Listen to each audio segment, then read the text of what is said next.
Welcome to today's explainer. Okay, I want you to take just a second and picture your to-do list for today. Just visualize it. If you're anything like most people, just thinking about it brings on this heavy, draining wave of exhaustion before you've even lifted a finger, right? Well, today, we're unpacking a really profound psychological trick.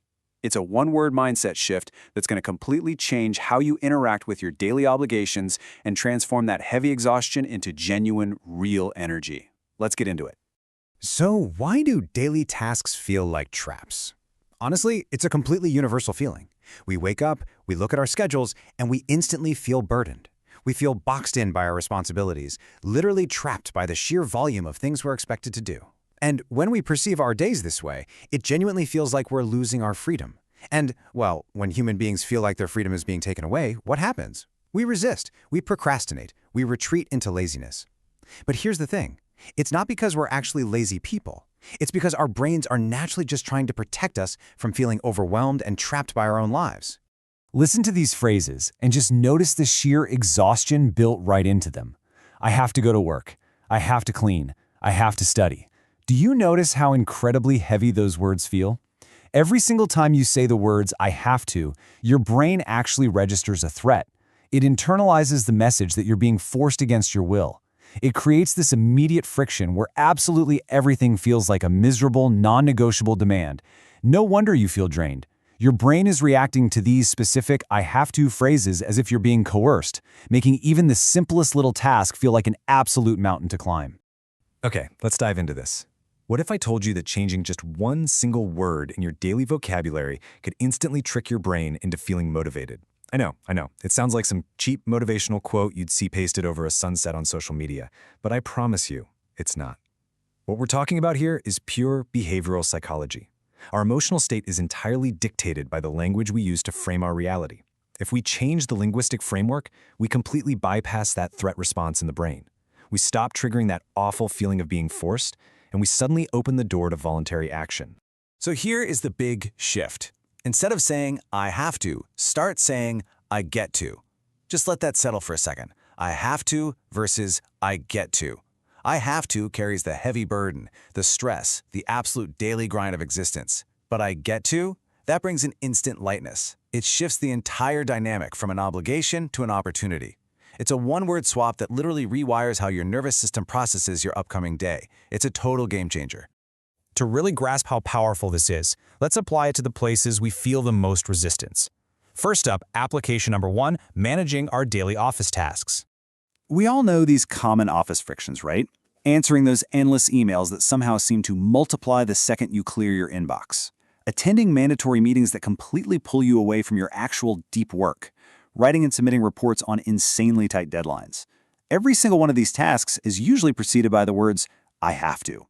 I mean, we've all grumbled, I have to go to this meeting that definitely could have been an email. And just like that, it sets a tone of complete drudgery for your entire 8-hour workday. Now, what's really interesting about this reframe is watching how we can actively change that reality. We take that draining thought, I have to go to work, and we rewrite the script entirely. I get to go to work because I have a job that supports me. Just like that, this perceived trap is transformed into a supporting career opportunity. The emails, the meetings, the reports, they're no longer punishments. They're the mechanisms of a job that puts a roof over your head, builds your resume, and provides for your future. You're flipping the switch from feeling like a captive employee to an empowered professional.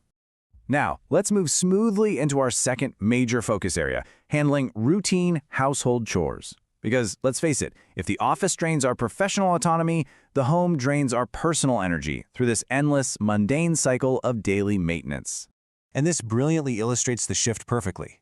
The thought, I have to cook dinner, feels like a tedious, exhausting chore at the end of a long day. But the reframe, I get to cook because I have food in my kitchen, completely changes the energy of the task. By simply acknowledging the presence of food in your home, cooking is no longer a chore, it's an act of nourishment. It's a celebration of the fact that you're provided for.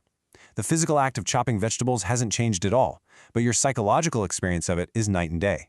Heck, even doing the dishes becomes a little more bearable when you realize it means you just had a full meal to eat. We see the exact same thing with cleaning. I have to clean my room is the eternal classic complaint. It feels like a punishment. But look at the reframe. I get to clean my room because I have a safe space to live. When you contrast the chore of cleaning with the actual, literal privilege of having a warm, safe room to call your own, the feeling of stress totally lifts. You aren't being burdened with chores, you're maintaining your sanctuary. You're taking care of a space that keeps you safe from the elements. So what we are fundamentally talking about here is a massive shift from a victim mindset to a gratitude mindset. A victim mindset focuses entirely on the burden, the stress, and the effort required by life. It views the world as something happening to you. But a gratitude mindset, that recognizes the opportunities and the inherent privileges hidden in your daily routine. And to be totally clear, this isn't just some toxic positivity where we walk around pretending everything is perfect. Not at all. It is a massive cognitive shift based on objective reality. It's correcting a fundamental flaw in how your brain processes your daily responsibilities. This brings us right to the reality of privilege. When you switch your language to "I get to," you instantly remind yourself that the things you see as annoying chores are actually incredible privileges. Think about it.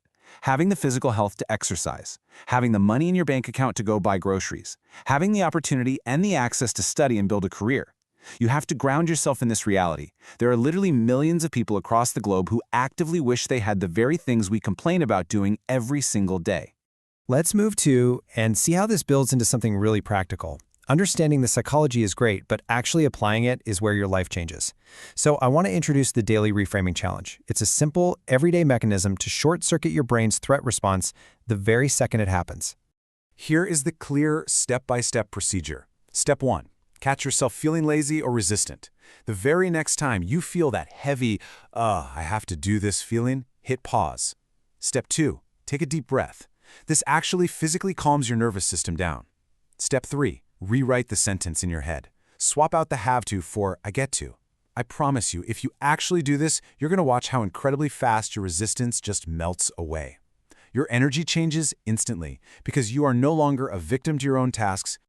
I want to leave you with the core philosophy of this entire explainer. You aren't being forced to do these things. You are being given the chance to do them. Whether it's showing up at the office, doing the laundry, hitting the gym, or studying for a big exam, these are chances. These are opportunities. When you lock in this mindset shift, you completely stop fighting your own life. You start appreciating the extraordinary privilege hidden right there inside your ordinary routines. So I'll end with this final provocative question for you to really consider. What is one thing you get to do today?